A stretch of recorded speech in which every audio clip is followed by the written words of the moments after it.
welcome to your Daily 5 for Tuesday, July 2nd, 2024. Over the weekend, my wife and I rented and watched and very much enjoyed Furiosa, a Mad Max saga, which I think became available to rent digitally. Maybe it was the beginning of last week. I know it was at some point during last week, but we knew we were going to watch it over the weekend. I've been waiting for this movie to hit digital, and even though it is a little bit more expensive than most other films, unless $25 is now becoming the going rate for rentals for new releases. It's been $20 for a while. This one was $25, which I did not hesitate because I wanted to support the movie. I've been a big fan of all George Miller's Mad Max films, and I know that this one, at least at the time of this recording, is around the break-even point, which I know for a studio is going to be labeled as a disappointment. So I'm hoping that it has a rich life on video on demand and, physical media. I don't know. I've pre-ordered the 4K for it because, again, I love Fury Road, and I thought this movie was fantastic. And about the only thing I would tell anybody coming into this movie is don't compare it to Fury Road. I think it's an unfair comparison, not only because it's not trying to be Fury Road again, it really isn't, and also, and this is kind of a separate discussion on its own, but Fury Road, the more I've read about it and multiple watches of it, I really do believe that movie is a singular achievement because of how long it took and everything that had to go into it.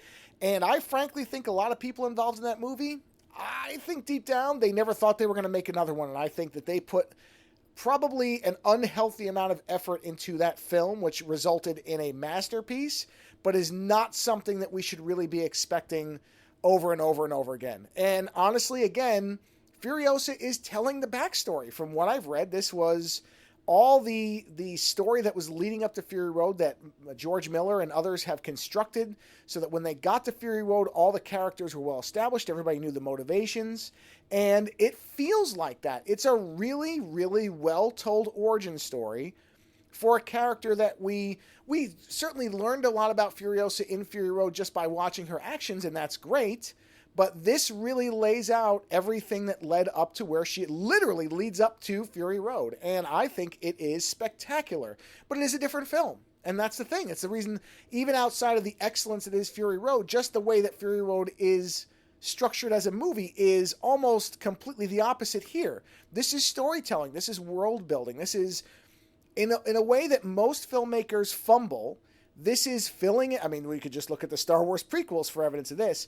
A lot of times when people go back and start filling in all the backstory of characters, it doesn't always work so well, especially because there's a lot with Immortan Joe, the main villain from Fury Road, and my concern there was, well, is that going to diminish the character? Because a lot of times with villains, when you learn a lot, it's not usually to the benefit of the character. It happens here and there, but a lot of times it actually makes the character weaker.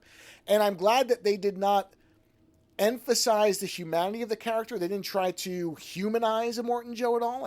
I don't know if that's even a spoiler or not. I don't think it is. But they didn't make the mistakes that I thought were possible. And instead what we get is a really good lead up and background on why Furiosa is the way that she is. I don't think it takes anything away from the Theron portrayal in Fury Road. I think it adds a lot of layering and depth. It also shows us a lot of this world that explains some of the things that we only get glimpses of in Fury Road and explains them in ways that work really well. That's the biggest thing. Prequels are often done poorly. It's just that simple. And so when you see one that's done well, that's done with what feels like actual intent and purpose, which makes sense since this existed before Fury Road was a success. They didn't make this up to scramble after Fury Road was a success, and they were like, well, we have to figure something out. This was all laid out beforehand, and it feels that way. It all feels like it organically ties into Fury Road. It doesn't feel like there's any of the shoehorning that often happens when prequels are done after a successful film or set of films. So I think if you just go in with the right expectations, and you don't just look for another Fury Road, if you understand what this movie is trying to do, and you're interested in the stories it's telling, then you're going to have a great time with it. We all thought it was excellent, and we immediately then wanted to watch Fury Road as soon as we were done, which I think that's the best thing you can ask out of a prequel, to enjoy it for what it is, and it should also leave you wanting to watch the next film because it led up so naturally and perfectly into it. So Furiosa, Mad Max Saga was excellent, worth renting. We had a great time with it. Later.